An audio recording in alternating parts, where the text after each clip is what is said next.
Diabetic can cause blindness and cannot heal.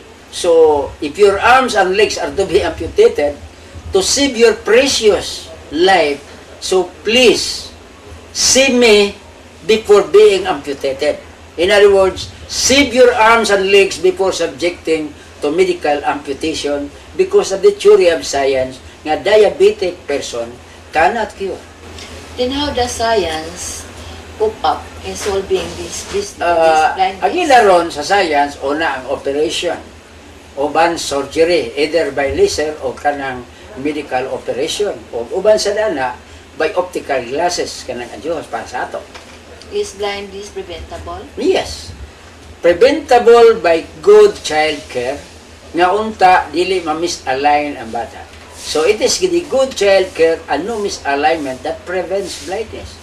Did you encounter healing like that of Jesus miraculously? Doon ako ipakita din yung mga footage.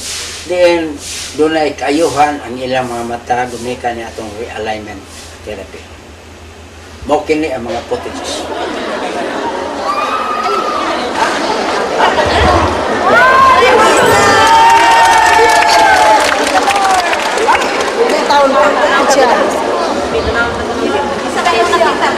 Nakita na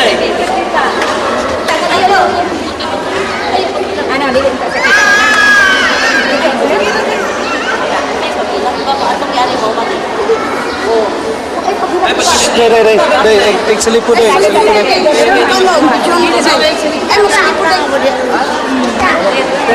Kasi may nakita na eh. Ha? Kasi man.